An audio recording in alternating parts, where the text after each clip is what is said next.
New developments in a double murder case that captivated the country years ago. It was 27 years ago exactly that Erik and Lyle Menendez were found guilty of murdering their parents. Now, they claim that they killed Jose and Kitty Menendez in self-defense, and both brothers were given life sentences. In this week's 48 Hours, contributor Natalie Morales looks at whether new evidence could reopen this infamous case. Here's a look back. You have a prepaid call from Lyle Menendez. I'm at RJ Donovan State Prison in San Diego, California, and I am here for killing my parents. My brother and I were convicted together. Lyle and Erik Menendez have been behind bars in California for more than 3 decades. It all began on the night of August 20th, 1989. Jose and Kitty Menendez were shot to death in their Beverly Hills mansion. Former Los Angeles County District Attorney Jackie Lacey wasn't involved in the case, but reviewed it at 48 Hours' request. It was an expression of hatred for these two people. At first, Lyle and Erik Menendez weren't even on investigators' radar. They later confessed to the killings in therapy. When the brothers went on trial, they claimed that they killed in self-defense after a lifetime of physical, emotional, and sexual abuse suffered at the hands of their parents. Lyle Menendez testified that his father began sexually abusing him when he was only 6 years old. He raped me. Their first trial ended with 2 hung juries. When they were tried again, prosecutors argued that the brothers were lying and were able to convince a judge to exclude some of the evidence of alleged abuse.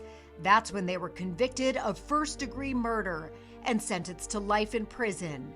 But now, decades later, the case is back in the news. Cliff Gardner represents the Menendez brothers. We now have evidence that makes absolutely clear that those boys were molested. And if those boys were molested, it would have been manslaughter, and they would be out. Roy Rossello, a former member of the boy band Menudo, has come forward alleging that he was sexually abused by Jose Menendez, too. Menendez was an executive at RCA Records, which signed Menudo to a recording contract. Did you or Erik think that another person would accuse your father of child molestation? I did not, or I could not believe it. Natalie Morales joins us now from Los Angeles. Natalie, good morning to you. That's quite a turn. What prompted the new witness to come? Yeah, it is. I remember this story very well, and at the time, well, it still is shocking, but you'd never seen a story where kids were accused of killing their parents in the way that they did it. I'll never forget it. So what do you think prompted this new witness to come forward? Well, the attorney for the Menendez brothers, Cliff Gardner, said he spoke to Roy Rossello, the former band member, Menudo band member, who came forward and told his story. He found him to be credible. He said, with victims of sexual abuse, it's very painful to speak about these things that happen, and that it can take years for them to recognize what happened to them, or for them to choose to come forward and speak out takes a lot of courage. Yeah, the attorney also said that new evidence has surfaced. Can you tell us what that is? Yes, new evidence, according to Cliff Gardner, is a letter that was found by a Menendez family member in storage.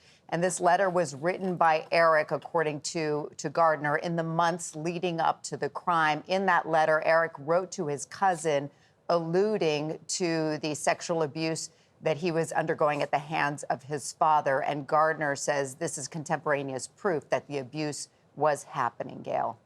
Wow, Natalie Morales, thank you. This is a very interesting turn of events. I'll be watching. Thank you. You can watch Natalie's report. We're calling it The Menendez Brothers Fight for Freedom on 48 Hours tomorrow night at 10 o'clock, 9 Central, right here on CBS and on Paramount+.